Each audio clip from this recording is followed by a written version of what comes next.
Hi everybody, my name is Jan Dufour. I'm an independent Stampin' Up! Demonstrator, and today I'm going to show you a project that can be used in a couple of different ways. There's a cute little card, a 3x3, and then also a business card holder where you can put business cards in. You don't have to be a Stampin' Up! Demonstrator. You can put any of your business cards in there. And actually there's 4 places to put them. You can put them here, here, and in either side. But we're using it to hold this card. Oftentimes when I go out to dinner, I like to leave a tip for my server in one of these things. I don't necessarily keep my business card in it unless there's been some talk between us and they seem to be interested. But I put their tip right here with the little note card. You can also hand them out as random acts of kindness. I give them to people who are having a bad day or to people who have been very helpful to me. So let's get started. The first thing you need is a sheet of paper that is 7 by 11.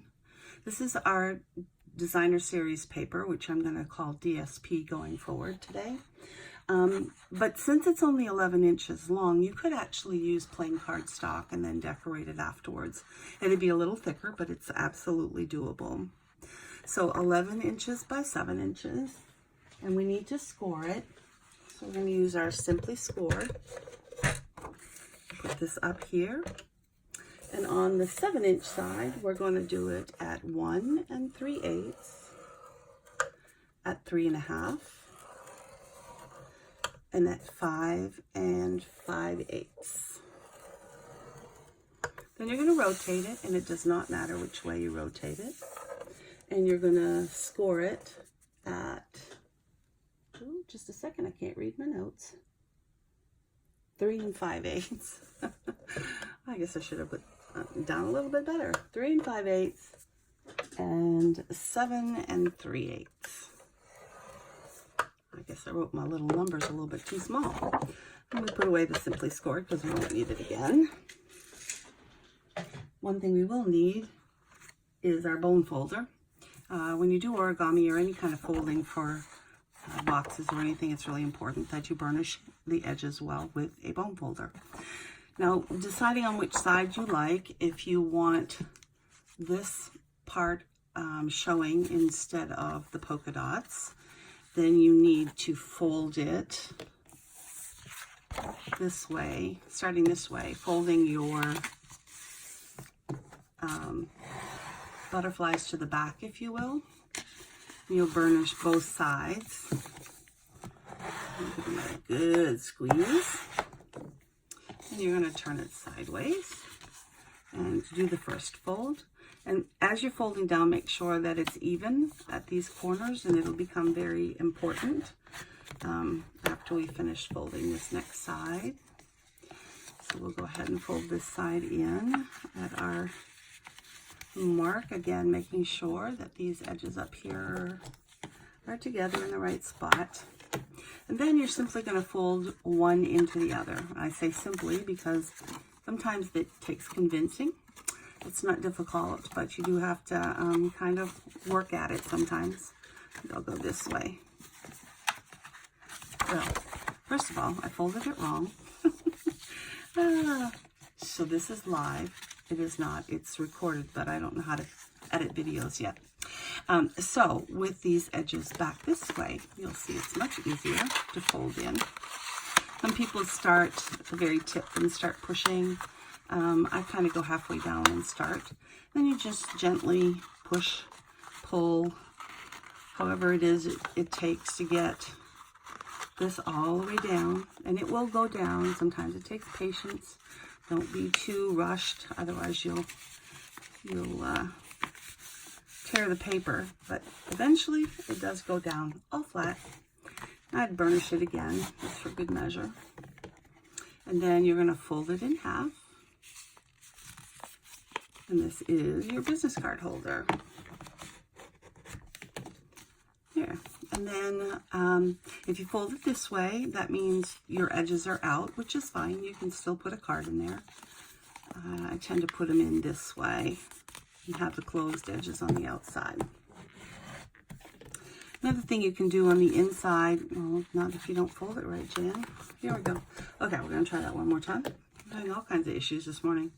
Another thing you can do is this open flap here to get your business cards in a little easier.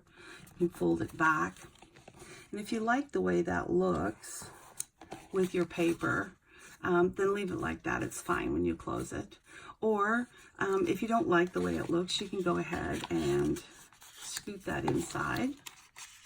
And you still have the slanted access that helps with putting your business cards in. I'll grab one real quick. I'm going to show you. We slip it right in. And it is, again, much easier when you have this side in. We can close it up. Well, and then we can go ahead and make our, oops, there we go. We'll make our 3x3 card. I started it already. I stamped the inside with Highland Heather, and I stamped it saying the world needs more people like you. And then I cut out some pieces of cardstock. This is left over from when I cut the 11x7.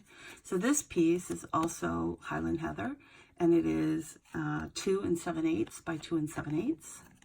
This piece is 2 3/4 by 2 3/4. I'm going to use our liquid glue and just put a bead all along the edge. I like using the liquid glue. It's strong, so you can make boxes with it and that sort of thing, but you also have a little bit of wiggle room. And when you're working with really small edges, and if you're on an angle, or if you're filming, it makes it a little bit easier. Then we'll go ahead and put this on the card itself.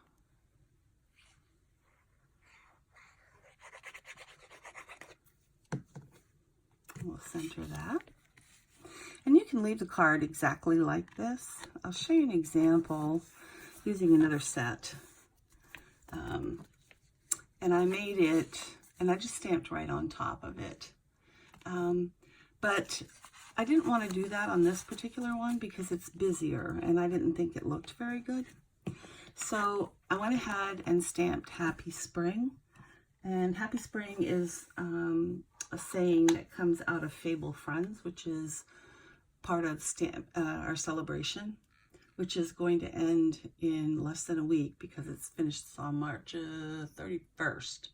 So actually I lied. It's exactly a week from now. So you have a little bit more time.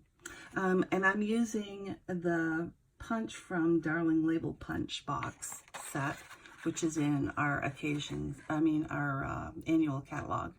So you can still get that until the end of the new catalog, or when the new catalog comes out, which is June 3rd, I believe. So we'll cut that out of scraps, and then we'll also cut out another one out of the Highland Heather. And we don't happen to have a bigger thing to surround it with, like we do when we use multiple dies. There's still a way you can make this look like it has more depth by simply cutting the two of them, or I'm sorry, cutting them into two, and putting a bead and putting that right on top.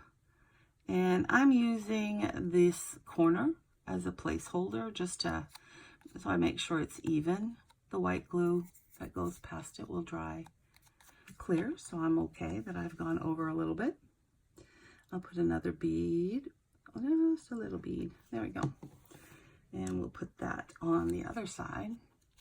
And it doesn't go all the way around it the way it would is if it was slightly larger, which we do have, our circle punches do that and our dies do that. But this is just a good way, and you can do this with all of your punches, and they actually look quite good.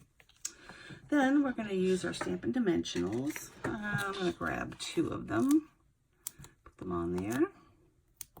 That should be enough to pop them up. And I'll take these off. I have these little paper thingies all over my room right now. I have to vacuum.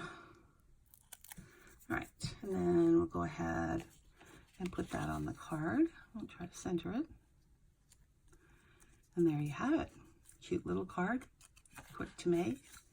Cute little holder, also quick to make. You can leave these for your servers or use it for a place setting on your table.